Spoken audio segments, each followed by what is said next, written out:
Over the last few years, smallholder farmers from sub-Saharan countries have experienced 3 consecutive failed cropping seasons due to prolonged drought.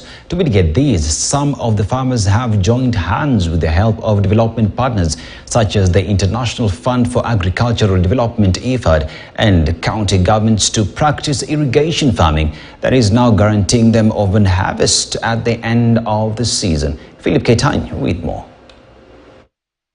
Over the years, farmers, especially smallholder farmers who rely on rain-fed agriculture, have seen a steady and gradual drop in production from their farms, which they have attributed to failed rains and prolonged dry season, something that experts have attributed to the effects of global warming and climate change. To combat these effects, the president of the International Federation of Agricultural Development, Alvaro Laro, is advising farmers to embrace climate adaptation measures that can help them improve their food production as they build resilience to weather extreme conditions. Water management and soil management are very key. It's easy to see that the future we will have more conflict regarding and related to the management of resources, and very much especially water. So it's not, I would say it's quite easy to see a potential increase in conflicts over water management. For us, it's about many times making sure that we talk about climate smart agriculture, and that entails many times whether water storage, it means many times how you're using that water in terms of efficient irrigation systems. But that's going to become more and more important over time. So I don't think that we are there. And probably, as you were mentioning, probably the future is going to be more challenging. In Embu County, a group of farmers have decided to join hands with the help of the Upper Tana Catchment Natural Resource Management Project with funding from IFAD, and established the Rutune Karimari Community Irrigation Water Project with the aim of getting water for both domestic and irrigation use, with the hope of addressing increased poverty due to a decline in earnings from cash crops, mainly tea and coffee. The project was funded in 2018 after the management wrote a proposal, and we were funded with 3.4 million, which was in form of pipes and fittings as well as individual meters. Hapo mbeleni kabla ya kusaidiwa na IFAD, tulikuwa tunategemea mvua. Na hiyo mvua haikuwa inatosheleza hiyo mmea ambao umepanda. Kwa hivyo mara nyingine unapanda, mvua ndio imepungua, vitu vyako vile umeenda hasara. Na sasa tangu IFAD itusaidie, tumefaidika kiasi kuwa kazi unayofanya uwangi na waziwazi. Njumanji ni mingi. The project gets its water from the Upper Rupingazi River. The river is one of the 28 rivers targeted by the Upper Tana Catchment Natural Resource Management Project to increase base flow. The project supports 500 households that practice irrigation farming in addition to rain-fed agriculture. The beneficiaries of the project practice horticultural farming, dairy farming, and poultry farming, as well as cash crops that include avocados and macadamia. Nikilinganisha wakati wa nyuma na sasa, kwa hakika nimeona mabadiliko makubwa. Hata sina haya kusema kuwa, yani ndoto zangu zimekuwa leo. Yani juu huko mbele nilikuwa na shinda nyingi sana. Hata kitu ya ukula ilikuwa ni tabu kupata.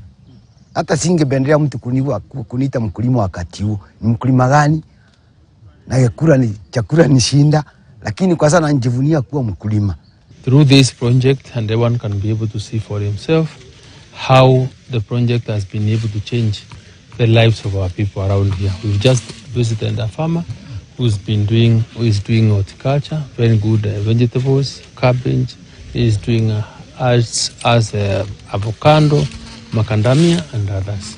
With the increase in volume of water, these farmers are also increasing their cropping season from the unreliable 2-season rain-fed to 4 planned irrigated seasons a year under more acreage. These increased cultivated acreage from a quarter to 1 acre.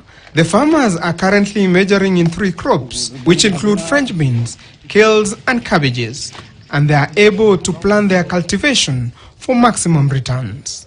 I really support or thank the farmers, because through this project they are seriously contributing towards bringing down our food budget in deficit out of this project. So I'm very happy as a cabinet secretary for agriculture, and I really want to commit that we will continue giving the farmers that have been brought together through this project to ensure that there is sustainability. In addition, these farmers receive technical assistance from the Upper Tana Catchment Natural Resource Management Project, such as on-farm irrigation water management, horticultural farming and enterprise selection, project operation and maintenance and gender action, and learning systems which have helped the families improve their farming businesses. Wakati mimi nalima hii mboga, hii sukuma, spinach na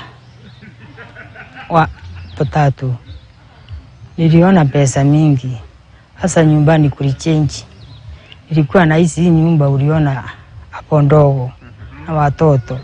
Ona nisinda. Alafu kuoga nisinda, sina mbavu. Na sasa vile niko sasa nina stima, niko na ngasi, niko na ng'ombe, nilinunua na hiyo mambo ya kulima.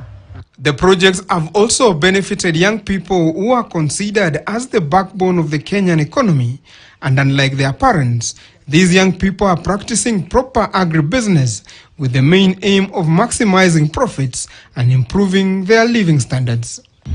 Hii kilimo yetu tulianza kama 2015, lakini hatukuwa na maji ya kutosha. Wakati tulienda 2018 tukasaidiwa na Patana kuleta maji ya kutosha hapa kwa shamba. Sasa tukaanza kilimo biashara, sababu wametupeleka training za kilimo biashara tuweze kuwa tukikilima kilimo ambayo kinatusaidia. Sasa tukaanza kulima mishili, fresh beans, cabbages, na tunalima hii avocado sahaj, na tunaona inatupeleka vizuri hizi avocado, sababu hizo ni za hata ukiwa unashuna kwa mwaka mara moja inakuwa inakupea usaidizi mkubwa. Some have even carved their own pathways and embrace a different kind of farming flowers for exports, which they say has also changed their lives for the better. Despite unavailability of enough farming space, this young farmer rents pieces of land from his neighbors, which has seen his venture grow into a respectable flower farm. In flower farming, we were introduced by a cooperative, that is Wilma Flowers Group, which came and gave us the variety of Arabicum, of which they did quite well here, because that time we were risking, because they told us to try, we see if it can perform well here. So after we saw it is a good quality, and have been farming it. So all I can say, it has really raised our standards, because Wilma are very good in places. They take us in a good place, because past them, Arabicum they buy at 10, that is 80 centimeter, 75 centimeter, they buy at a cost of 80 bob. A bunch consists of 10. Philip Keitan, KTN News. Thank you for that report, Philip, and that story takes us to